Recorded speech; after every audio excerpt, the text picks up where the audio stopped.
All right, guys, welcome to Drag and Drive News, episode October 8th. Y'all, it has been a crazy couple weeks. I apologize for doing these live, but that's what has to happen. We have been so busy getting everything ready for everything. There is so much going on behind the scenes. You don't even understand. It's absolutely crazy. Gearing up for 2023 is nuts. I'll just talk about the total events here in just a little bit. We're going to talk about total number of racers. We're going to talk about, oh my gosh, I'm just going to get into it because I was on the Daily Dose of Drag and Drive a few minutes ago. I see folks already in here. I want to say good morning. You'll see the Facebook user come up if you are in the Drag and Drive Addiction Facebook group. If you allow StreamYard to use your name, they will put it up on the screen there. It's a little link in the bottom of the bio there. So anyways, guys, let's get to it right now. I'm flipping over. I'll come back to comments here in just a few minutes because I've got to flip between screens. Okay, so let's get to it. Right out of the gate, we are built for Drag and Drive, brought to you by our friends at Sweet Patina with the TKO Hand Cleaning Wipes. I love those things. Handed them out all over at Drag Week. It was amazing. People's hands were clean and smelled good. I think we're going to use some of those for maybe some showers. You know what I'm talking about? Some of those corner worker baths that some of you guys need to take. So we're going to test that out on some events next year. Again, because Sweet Patina has signed up to be our Built for Drag and Drive sponsor for 2023 as well. So excited to have them on. You guys know I love patina cars. I love ratty stuff. I love things that aren't shiny and pretty and people are scared to drive because we're going to put miles on stuff this year. Lots and lots of miles on stuff. Let's talk about, we will have one specific car that we'll discuss, but let's talk about the total number of racers to complete a drag and drive event this year for 2022. It has been insane. Obviously, our largest year ever. I will say we are probably going to surpass that in 2023. So for 2022, 1,074 racers completed a national drag and drive event. I do not have the regional numbers or the eighth mile numbers yet because those are coming when all of those events finish. Got it? So 1,074 racers completed a quarter mile national drag and drive event in 2022. That's up from 865 in 2021. So I don't know what that percentage is, 15, 18% growth year over year. That's pretty salty. I'll go back. We'll see how many people completed 2021 with the Rocky Mountain team. So we can, 2021 and then 2020. I'll have those numbers as what 2020's numbers as well, but it was probably 500, I would say, pretty close for Rocky Mountain Race Week and Race Week for 2020. So 3 years growth is insanity. There are more events coming, so a lot more people will be able to get involved in this. There were 918 unique racers, which means a lot of folks participated in at least one event, but some participated in two events. Cletus McFarland is one of very few that completed three events, but he's the fastest to complete all three. I don't know how to word that, but he completed all three events that he raced in the sevens. So fastest one to do that. Glenn Hunter right behind him had an 8-second finish, I think at Drag Week. So because he struggled in Cordova. Sorry, got some allergy stuff going on here. So Cletus fastest across multiple events, and then Glenn Hunter right behind him. There are a lot. What's interesting is, so I've manipulated the files last night. I had to actually go through almost manually through all 1,074 racers, because I'm only going out 3 decimals or 3 spots behind the decimal for your average. Okay. Because that's what the track would provide. If you're looking at your time slip, it doesn't go more than 3. So I'm doing that for the 3 averages. What that has led to is a lot of ties down the list as we go. So I'm going to start spotlighting some of those, because it's not just in the fast cars like I've got here. It's well into the 12s and 13s and 14 second ranges, probably more in that range than there is in the lower classes. So there's a tie at number 18, a three-way tie, which is absolutely insane, between Brent Sinclair, Clint Sodowsky, and Larry Albright.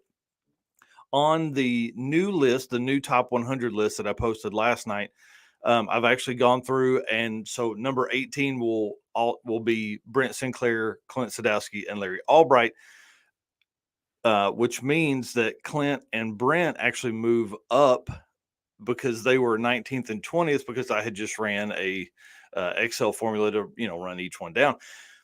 So those guys moved from like 19th and 20th up to 18th. And then Kevin Smith moves from 23rd to 22nd because him and Kyle Bemount, I don't know, are tied for number 22.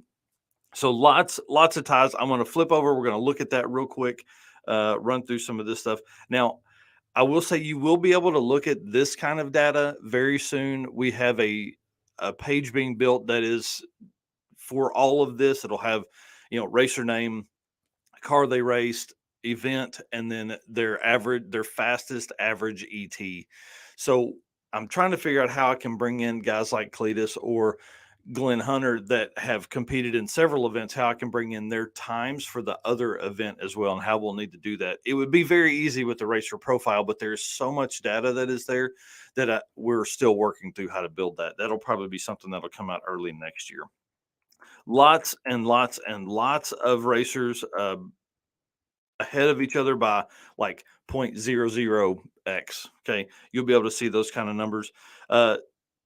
Number 29, it looks like there's a tie between Richard Trunkett and James Williams at 8,107, which is exciting. I mean, there's so many fast cars this year.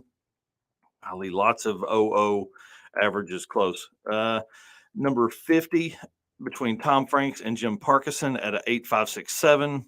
Then you've got number 52, Doug Cook and Emily Ballard, 8,569 averages.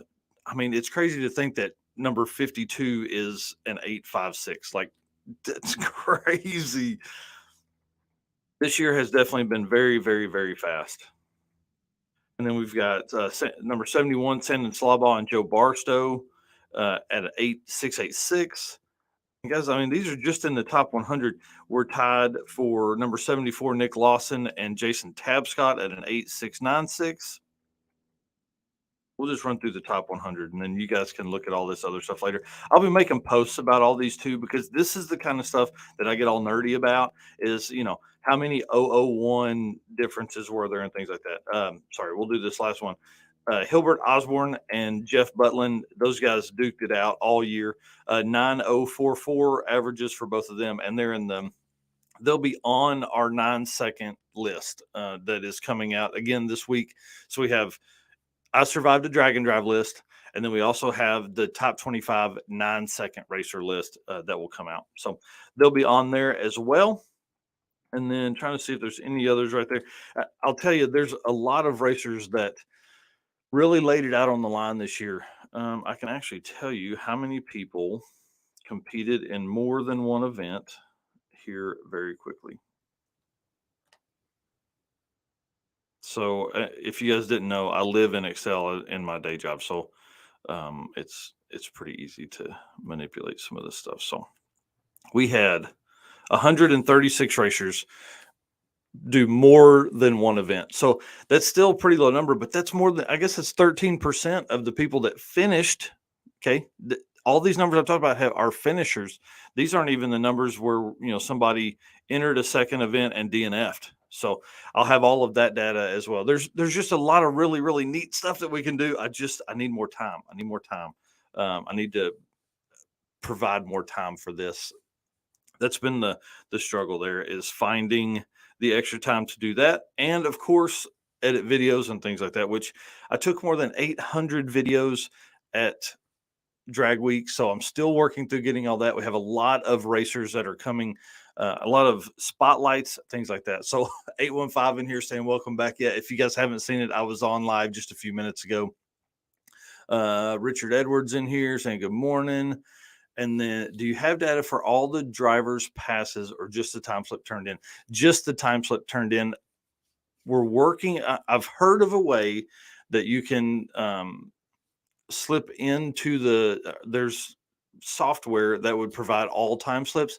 The hard part is if you for guys that are run like an 850 class, you really can't do that because if they ran an 849, they couldn't use that time. So that becomes way too difficult and very, very manual. So you almost have to use the time provided by the event. Plus, it keeps me out of hot water. I'm not the one picking whichever time slip they turn in, because as we get closer, well, this is more news than what you guys need, but we're working on real time results. Working with the Midwest Drags team to see how the real time results can also be manipulated over into what we do here. And that would maybe allow more, obviously real time results, real time changes to the list and things like that. So trying to work through some of that. They've been great to work with. So, anyways, all right. Let's move on. Again, a lot of ties there. I do want to say Ryan Hargett, dude, you're an animal. Twin turbo Coyote, obviously races the Mustang. I think it's 2012. Y'all, this dude is nuts. Okay. Literally the night before drag week, he has somebody take his trans 4 hours to get it rebuilt while he's working on the car.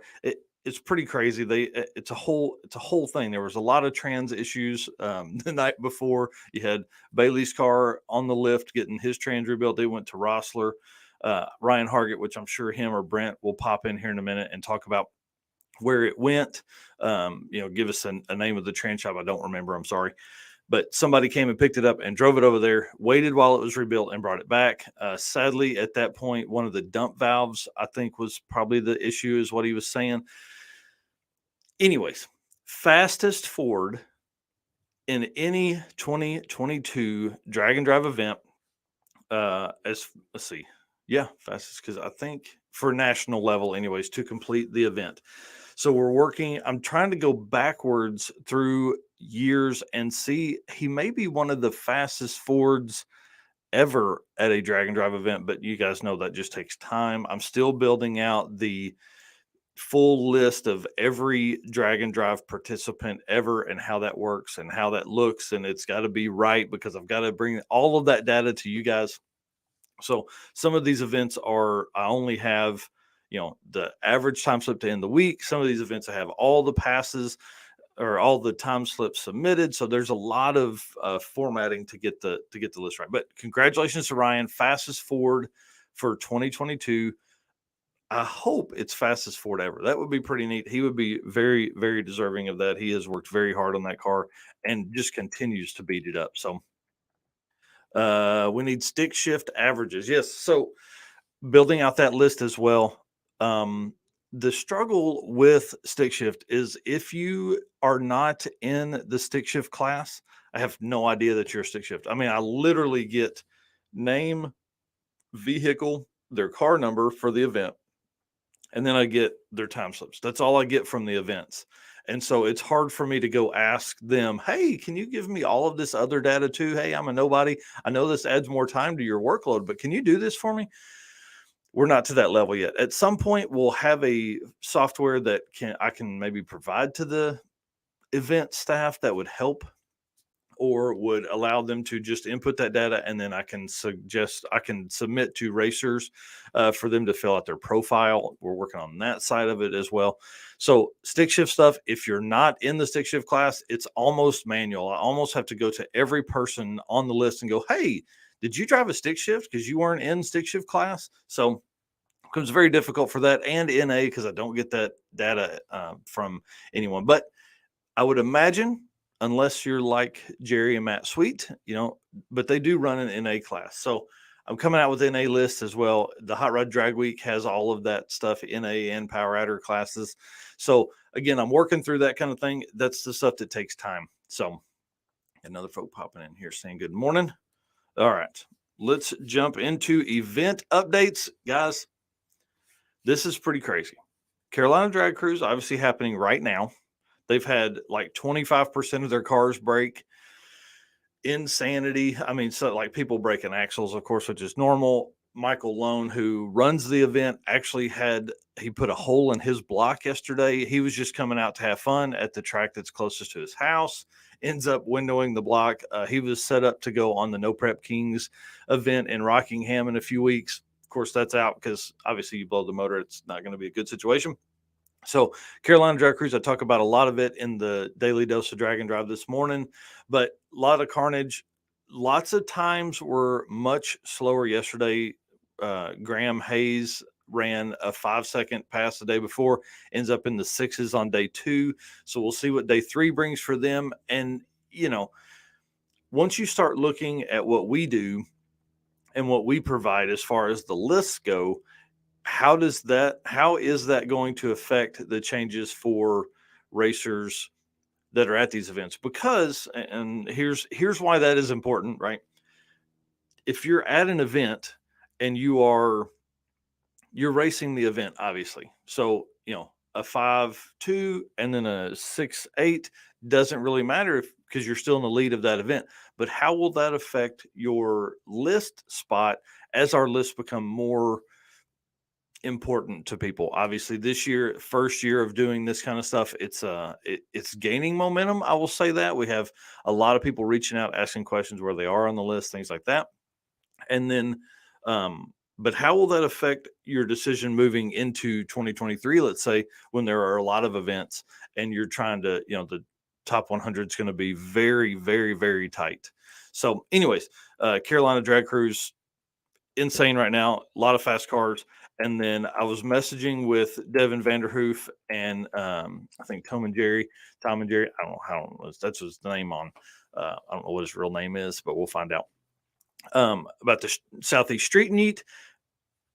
They're like, oh man, don't even worry about updating your 8th mile list because we're going to just completely destroy it. I hope that happens. Miles of Mayhem is on there. I think they got 40 of the top 50 spots or something. It's crazy. But Devin ran 430s in testing earlier this week from what he said in a post. So will we see our first 4-second average ever in an 8th mile event in the US? I don't know. Maybe. Matt Blasco ran a 490 something this year at Miles of Mayhem, but started the week out in the 7s. So they, had just finished that car and basically used Miles of Mayhem as testing. So will that, I don't know, hopefully we'll end up with a 4-second average. We've never done that. We've never had a 4-second average to finish the year, to finish an 8th mile drag and drive event of the information that I've had anyways. So, we got Jeff Lingenfelter. Good Sunday morning or Saturday morning. What's the regional event in Indiana for 2023? I can't talk about that yet, but it's coming. Details are still being worked out. It is exciting, but I can't let it out yet. So that's why people tell me stuff behind the scenes so I can know it and we can build some anticipation. It's going to be fun. It's going to be a regional event. So it's going to be like a Thursday, Friday, Saturday, Saturday, Sunday, something like that, racing at night for spectator. It's going to be a lot of fun. There's a whole thing being built around that style of event for this event promoter. So it's going to be very interesting to see. Well, here, we'll get into it real quick. So King of the Open Road, I had Jared Holt on last night at 6:30 Central. So if you haven't seen that episode after this, jump in there and take a look at it. Had him on last night. Him and the Racing Channel YouTube channel are partnering up to put on 6 regional events across the country. They're not limiting themselves to anywhere locally. King of the Open Road, you'll be able to find it at kingoftheopenroad.com. Eventually, that website hasn't been built yet, but they do own the rights to it. They're building it out as we speak. Their plan is to put on 6 events, 2 at least in Oklahoma. That's where they are now with the Cruising Oklahoma group. It's a whole conversation, great conversation. But with that many events, I hope we end up with some multiples. It would be great to see a spring and fall event in some states.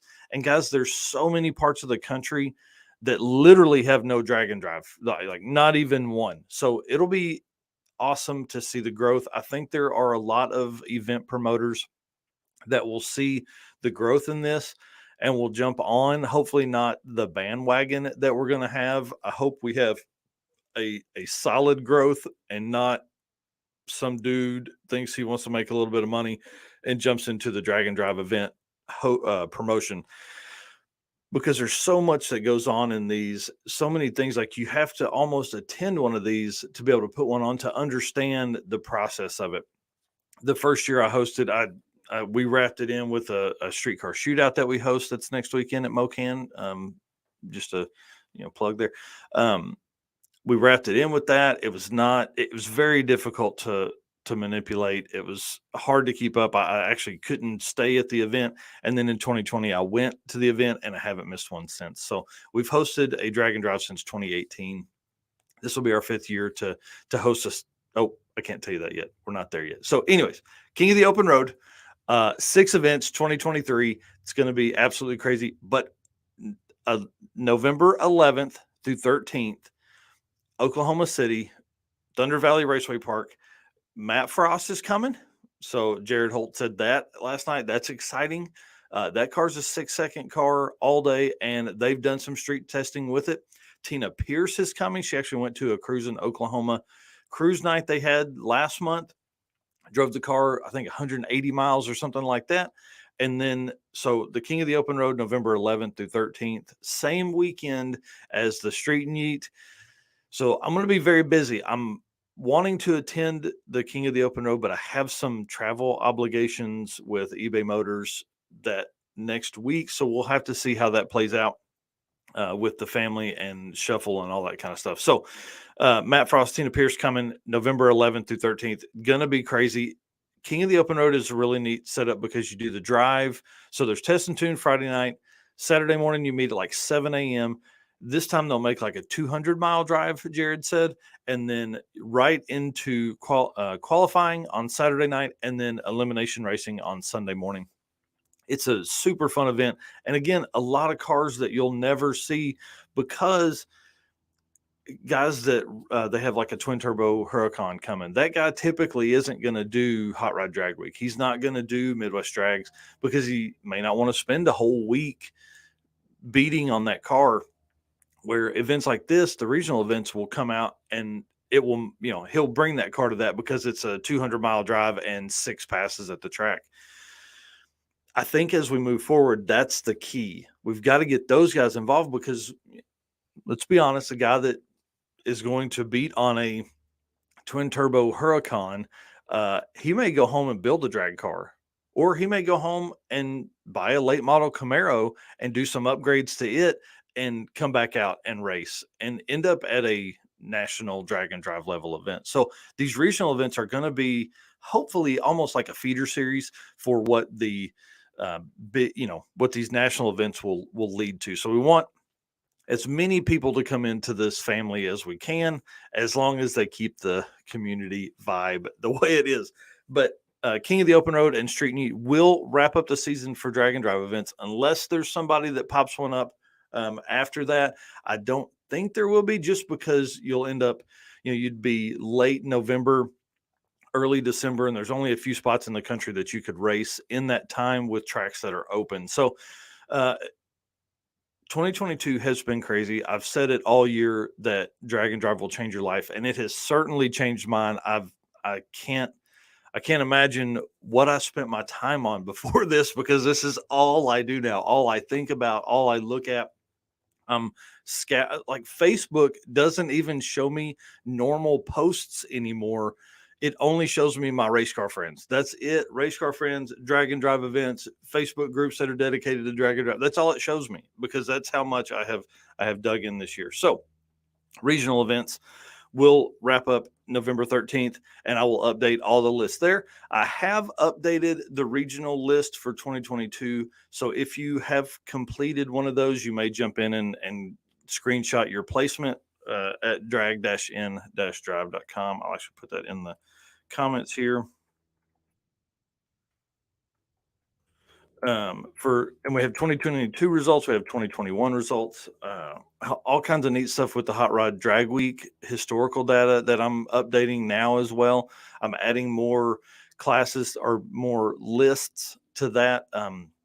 The Gebhardt family obviously trusted us with all of Billy's data. So I've been using it to build out these huge lists basically by class. Now we'll start breaking down by, stick shift, I think would be a great one. We have an all-time NA list. We have all-time power adder list, things like that. We'll have full classes. And obviously I'm open to always listening to new and exciting ways to build out lists, what you guys want to hear and things like that. So, yeah. 815 LSX Swap says Drag and Drive is definitely on our radars. They actually came up and hung out with me. If you haven't seen those videos, go over and check them out on YouTube and Facebook. They came up and hung out at Byron in Illinois on Drag Week, and y'all, it was awesome. I love those guys. Have spent a few events with them now, and they're great dudes. Put out great videos, all that kind of stuff. So, anyways, what's the event coming up at MoCan? Yes. So we'll just start the 2023 event list with this. So again, like I said earlier, I've hosted 5 Drag and Drive events now with my buddy Jonathan Stonecipher. We started our streetcar shootout that was going to be a Drag and Drive event way back 10 years ago, and it has grown. Obviously, this will be the last year I host the streetcar shootout, which is next weekend at MoCan. Next Saturday, all day, raising money for charity, racing cars, foot races, Hot Wheels elimination classes, all this kind of fun stuff. Hot Wheels elimination races, no classes in the Hot Wheels, just the elimination races. And then, and then we work. I just landed dates, but I'm not going to release them yet because I want to figure out our day 2. So essentially in April, not Easter weekend. Not Easter weekend, in April. Get it on your calendar. And the reason we do that is in memory of our dad, who was, a big car influence on us, obviously. So April event is going to be race Friday night, make 2 passes minimum. We're going to drive somewhere Saturday. Nope. Anybody else lose the feed? Let me know in the comments. We're going to race Friday night, 2 passes minimum. Saturday, we're going to drive somewhere, probably 200 miles, and then probably 200-mile loop. I probably won't drive 200 miles out and 200 miles back. Okay. 815 says they're still here, so maybe it's just on his end. 200-mile trip, maybe 300, something like that, and then come back and race again Sunday. We are renting the track, so we'll be closed. I'm limiting it to 100 cars. Is going to be it, just because I don't want to handle any more than that. 100 people gets pretty rowdy. I'm working on registration right now. Looks like entry is going to be 200, 225, 250, something like that. And of course, that'll come with all decals and window banners and t-shirts and all that kind of stuff. So like everybody else does, we do it in conjunction with the Northwest Arkansas Children's Shelter to help them raise money and pay for cool stuff. So looking at how I can route some of the things, maybe we can go down through there and do a small show or a stop off burnout, and then on to the next location. So there's a lot of really neat stuff. MoCan is in Joplin, Missouri.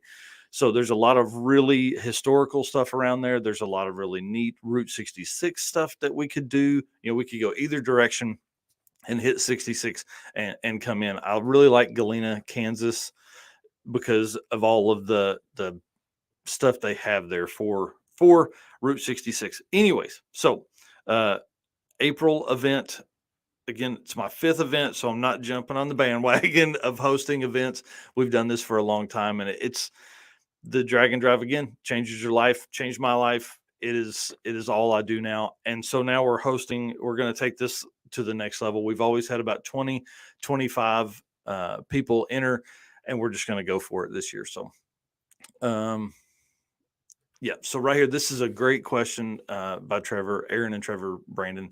Do you base major events on miles driven or track days? It is track days. National level events are 4 days plus of racing. Regional events are currently 2 to 3. I think we will see some, what I'm going to call weekend events.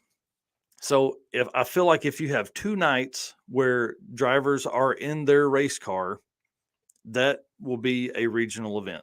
Maybe 3 days of racing, maybe 2 days of racing, but where they are going to cover a certain number of miles over a certain few days. That's the other side of it too, is you got to have a minimum number of miles, I feel like, per day. Now, whether that number is 75 or 100, I don't know yet. Again, trying to still work out what is a street car. 50 miles I don't feel like is necessarily a street car. If you raced Friday night and then drove 50 miles and raced again Saturday, that's not a drag and drive event to me. But if you raced Friday night and then drove 100 miles and raced Saturday, is that a drag and drive event? So lots of manipulation there. Lots of thought is going into these, what we consider drag and drive and what we will follow, because I don't want to turn this into tracking a lot of True Street events just because they drive 50 miles, to be quite honest, because a True Street event is not necessarily a drag and drive unless you race 2 days. Anyways, so yes, it is a little bit of both of that. So typically I've been basing it on track days simply because from a promoter side, it takes so much more to put on a 4, 5, 6, 7 day event like what Matt hosts than it does to put on a 2-night event where you're racing for 3 days. So regional events, I think will grow obviously this next year, but yeah, definitely on that. And then we have lists that separate both of those. I feel like for 2023, we're going to expand our regional list from just a top 50 list. It will become, we'll have 10, 11, 12, 13, 14 second class or list breakdowns and things like that. There'll be a whole lot will wrap up within all of that. So we're hosting our own event. Back to the 2023 events. We're hosting our own event in April, not Easter weekend, at Mocan in Joplin, Missouri. It's going to be a good time. Midwest Drags moves to July and moving to the East Coast. The only thing I've heard more, but the only thing I'm going to say, because they're hoping to announce tracks maybe this weekend or Monday, is the DC area. So that kind of gives you an idea of tracks that are around there. Obviously you got to figure a couple 100 miles a day. They race for 4 days. Monday is tech. Tuesday begins racing, Wednesday, Thursday, Friday for the awards and things like that. It's going to be a good time this year. I've talked to Hyde about some of the things they're changing. They're adding a 10, 11, and 12 second ET class, kind of like index classes for the SME. So I don't know how those will those classes still all run in the same bracket? I know that he will now accept up to $12.99. I know you can pre-register now and submit your car and what it runs and all that kind of stuff, because the Midwest Drags is very stickler. They don't want anything slower than a $12.99 now. So before it was a 10.5, and obviously they did that because they wanted fast cars. They didn't want you to be able to go out and buy a car from the dealership and come and be competitive, was the reason for the 10.5. Now they're opening it to 12.9, but they're doing it in a way that's not just everybody come on, it's a free for all. So the 10-second guys will race, the 11-second guys will race, and the 12-second guys will race. Pretty neat. So lots of updates coming on that event as well. And then Six Summer and Death Week looks like early June in the Illinois area for Six Summer, and then Death Week. Dude's an animal. I don't know why anybody would want to drive through Death Valley, but it is in November. Looks like is kind of the tentative plan. I think it would be very neat to follow along with that in some kind of air-conditioned media vehicle. So we're going to start looking at some media cars and things like that. What would work for what we want to do and things like that. That will give us 7 national level events. That's a lot. That means 7 weeks of 2023 will be drag and drive events. That's where I think we're going to see the explosion in people coming in. So you have, just as of right now, you have 7 national events, and you have, 7 with the 6 King of the Open Road events, with our event in April, and then 2 more events that I know of that are happening, plus all of the others that happen this year that will most likely happen next year. We're going to be looking somewhere in the mid-20s as far as a drag and drive event number for next year. That's absolutely insane to me, to think that just 2 years ago, really, we only had 3 national events, then 4, now 5. Now 2023 is going to be 7. So everybody talks about, oh man, it's oversaturation, things like that. Think about this. NHRA has 24 national level events every year. Like, are we getting close to that? Could we? Here's what I will ask. Here's what I'll ask, especially regional event guys. If you're going to host a regional event, let's start a Facebook group for regional event. I'll do that after this. I'm going to start a regional event drag and drive promoter Facebook group. I'm going to invite people that I know are regional event hosts currently to see, maybe we can do some scheduling. Maybe we can not stack stuff on each other. But if we do, how can we use that to promote each other's event, right? So Carolina Drag Crew, or not Carolina Drag Crew, sorry, Southeast Street-N-Yeet and King of the Open Road are the same weekend, but they're in two completely different parts of the country, so it doesn't matter. Guys from North Carolina aren't typically going to come to Oklahoma to race, and guys in Oklahoma aren't going to go all the way to North Carolina to race in a large enough number that we would need to worry about that kind of stuff for the regional hosts. So after this, I'll get to work on that Facebook group. I'll do it. It will be very private, invite only. We're not going to have normal people in there. We're going to have folks that are really pushing this, unit forward, this community forward, and all that kind of stuff. All right, let's jump back to comments for a second. Again, the one in Indiana, I can't talk on, but it will be a regional event it's going to be a lot of fun. Oh, you guys, I've talked a whole lot this morning. 815, save me a seat in the media vehicle. Yeah, dude. Man, I don't know what's going on with my camera. There we go. Yep. And then thanks for the coverage, dude. Listen, I'm going to tell you, I love this stuff. When we were covering it on my personal Narcoleptic Customs channel, my brother and I run that. It's our builds and things like that.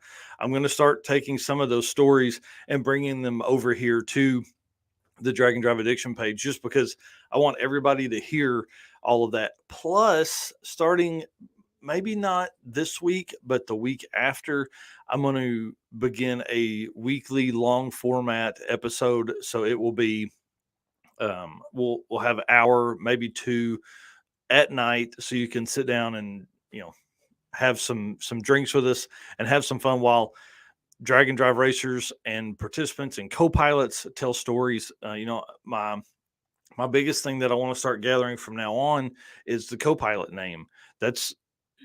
Co-pilots are essential in drag and drive events, mainly because it keeps your sanity. You can have people help you work on your car, but you really need somebody that can sit in that passenger seat and listen for that rattle as well. Maybe it's just in your head. You know what I mean? So, I don't know. We're going to build all that stuff. I feel like I'm rambling. I'm going to cut it off here, guys. Thank you very much. Thank you to Sweet Patina for signing up for 2023. I love those guys. Love the TKO Hand Cleaning Wipes. If you haven't done it yet, I'm going to put sweetpatina.com in the comment section here in the chat, and then I'll put it down in the description as well. You got to go over and get those. Help support the companies that help support us. I see 815 is saying PRI is coming up soon as well. Yes, it is. It's going to be interesting. We're going to have some things for the racers that populated the National Drag and Drive list this year. So that's exciting. Should be at PRI. If I can get work to work with me on that. I've taken a lot of vacation time this year to do this drag and drive stuff. So I want to say thank you to everybody that's watched. I want to say thank you to everybody that has followed and shared and all that kind of stuff. So guys, we'll see you tomorrow morning. Yeah, because we'll be back for the daily dose of drag and drive, 7:45 a.m. Central. Later.